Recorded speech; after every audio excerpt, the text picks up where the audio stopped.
Assalomu alaykum va rahmatulloh. Hammaga kirib kelgan Ramazon oyi muborak bo'lsin. Mana Ramazondan oldin uburka qilgan videolarim bilan bo'lishmoqchiman. Ya'ni Ramazonga tayyorgarlik. Mana shunaqa bola bilan bardak bo'lib ishlaydi odam. Aksiga olib bolajonim shamollab qoldi Ramazondan oldin. Men bo'lsa oshxonadagi hamma idishlarni olib turib, oldingi o'zimizni eski yoshligimizdagi qilib, tog'oraga suv solib, tog'orada hammasini bittalab yuvib chiqdim. Ayniqsa shisha idishlarda bilinadi bitta qo'l izi ham. Shuning uchun hammasini yaltiratib, chiroyli qilib yuvishga harakat qildim. Butun oshxona ayniqsa odamni ko'p vaqtini oladigan. Oldingi turgan uyimizda Ramazondan bir kun oldin uborkachi chaqirardim. Uborkachi kelishidan bir kun oldin esa o'zim birinchi hamma shkoplarni ichlarini taxlab, joylab, artib, surtib qilardim. Shuni o'zida ham bitta uborkachi chaqirganimiz sababli o'zim ham qarashib, ikki kishi bo'lib to'rg'attalab kechasigacha ulgurib, kechasi o'zimiz oxiri olib borib tashirdik uborkachini ham.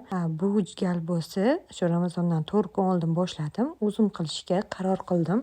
Shu sababli ham 4 kun ichida hamma joylarimni qilib oldim. Uylarni, shkoplarni, stenkadagi hamma chinnilarni, oshxonada ham bitta ham chinni qolgani yo'q. Mana bu yerda hamma shkopda chinnilar chiqqan, hammasi yuvilgan. Endi ularni artib, surtib, joylab joyiga qo'yaman. Bunaqa ko'p vaqt ketishining sababi juda ham chirs akkuratniy bo'lishi kerak. Bitta ham teshik qolib ketishi kerak emas. Endi esa singlim keldi. Singlim bilan bozorga tushib, shunaqangi Ramazonlar chiroyli qilib yasatib qo'yishgan bozorda ham.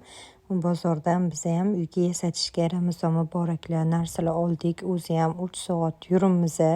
Charchaganimiz ham bilingani yo'q. Singlim daji homilador holiga, ro'za tutgan holiga ham umuman charchamaganiga qoyil qoldim. Men bo'lganda bunaqa holimda to'kilib qolardim. Ilohim ko'z tegmasin. Shunaqangi bozorni ham chiroyli qilib qo'yishibdiki, odam narsalarni olgan saringiz olgis kelaveradi. Zo'r qilib yasatib qo'yilgan. Mana biz esa olgan narsalarimiz. Aytgancha, men bu narsalarni O'rizor bozoridan oldim, chunki magazinda ko'rgan 50 mingga ko'rgan narsalarim o'tda 10 mingda, 100 mingdan oshiq bunaqa dasturxonlar bo'lsa 45 ming, 50 ming shuncha har xil qilib 4-5 xil qilib olib tashladim. Bundan tashqari o'zim o'tgan yillar yasatgan narsalarimdan qolganlari ham bor edi. O'shalarni ham hammasini bitta qilib, hamma uylarni chiroyli qilib yasatib chiqdim. Narsalar ko'p bo'lganiga o'zi ham 10 xil qilib yasatildi. Bunaqasi qilib ko'riladi, bunaqasi qilib ko'riladi, чтобы bachkana bo'lib qolmasin deb har xil qilib qo'yildi. Videoda ham har xil qilib tushgan. To'g'ri tushunasizlar.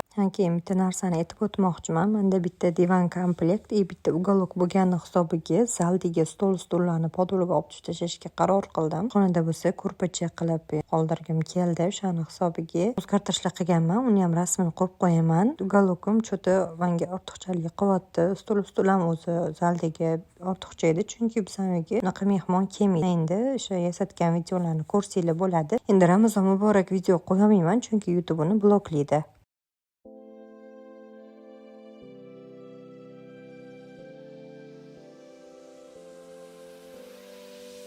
One mistake is all that it takes to break up the trust that we made.